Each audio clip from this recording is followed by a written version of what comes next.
According to the FSB, Federal Security Service of Russian Federation, the 3 Ukrainian ships illegally crossed Russia's border on November 25th and were detained in the Black Sea. Here is the restored in details route taken by the Russian state border violators and the overall situation, which Russia calls the Ukrainian provocation prepared by Kiev.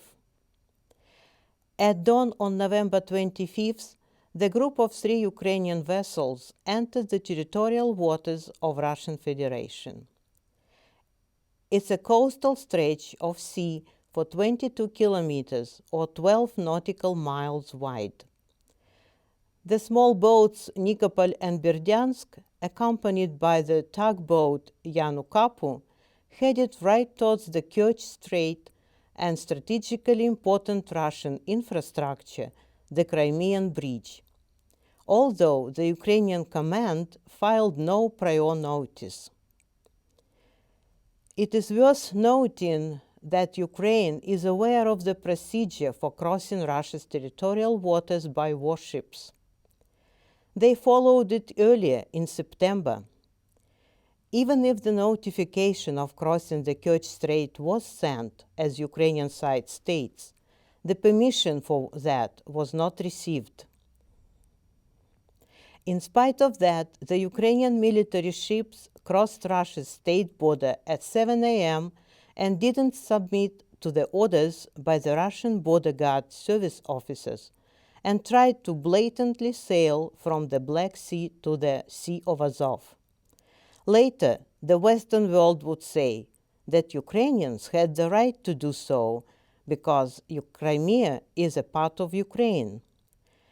It's a different discussion, but oops, the incident took place in the waters which were Russian before 2014, before the Ukrainian coup, and before Russia and Crimea reunited.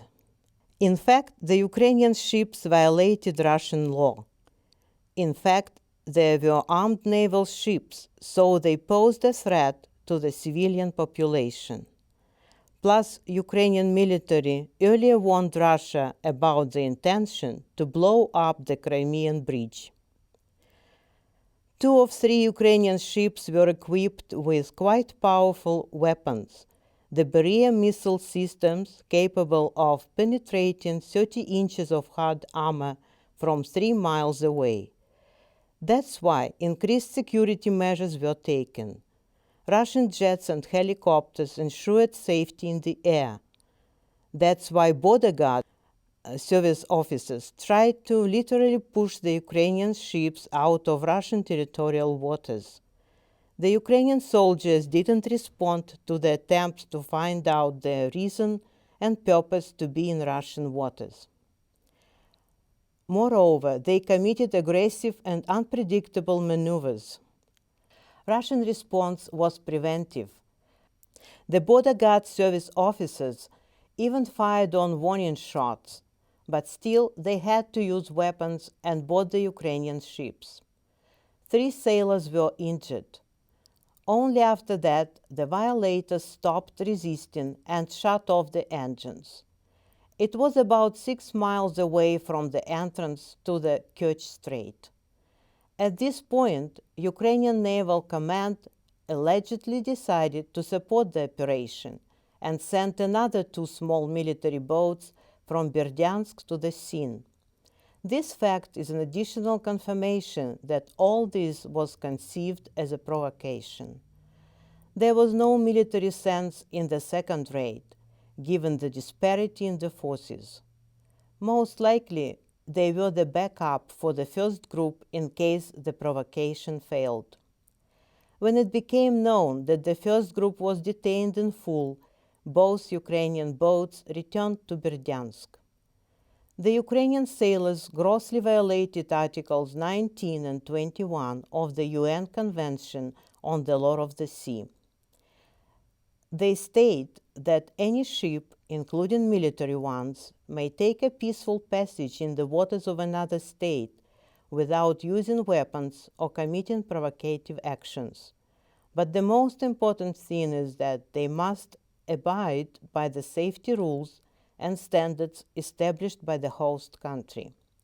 In this case, the Ukrainian sailors should have been granted the permission to pass the Kerch Strait, but it didn't happen. Therefore, there wasn't any piloting given to their ships for passing under the bridge. The crews of all 3 ships, as of 24 sailors, were detained as violators of the state border. The 3 wounded Ukrainian sailors were immediately provided with medical assistance. The rest are testifying on the violations committed.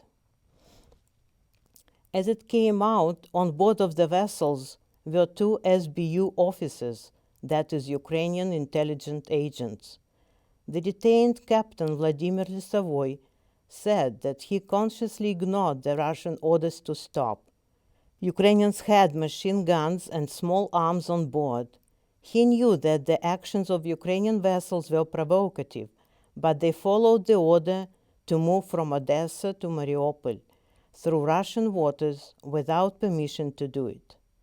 It makes everything look like a special operation with the mission overseen by intelligence agents. By the way, the chasing of the Ukrainian military ships lasted for 12 hours. Russian border patrol tried to squeeze them out of Russian waters and let them go.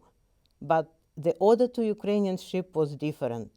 Move in the direction of Kerch Strait, no matter what. That's why Russian border guard service officers were forced to fire on and detain the vessels and sailors. According to the opinion of Vladimir Putin, Russian president, the mission of this provocation was to give the Ukrainian president, Petro Poroshenko, the reason to implement the martial law in connection with Russian aggression, as it was done the following day. He desperately needs it before the presidential elections in March 2019, just because his rating is shamefully low, 6%. More of it, Petro Poroshenko is even behind the Ukrainian comedian Volodymyr Zelensky.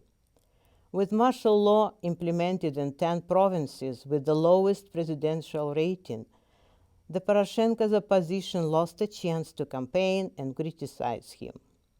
After Petro Poroshenko accused Russia in aggression against Ukrainian military ships and sailors, all Western world elites lined, chanting, "Oh yeah, sure, no doubt, as always, Russia is an aggressor." Nobody of them wants to listen to both sides of the incident. Why would they? Second opinion? No way. Freedom doesn't imply different opinion.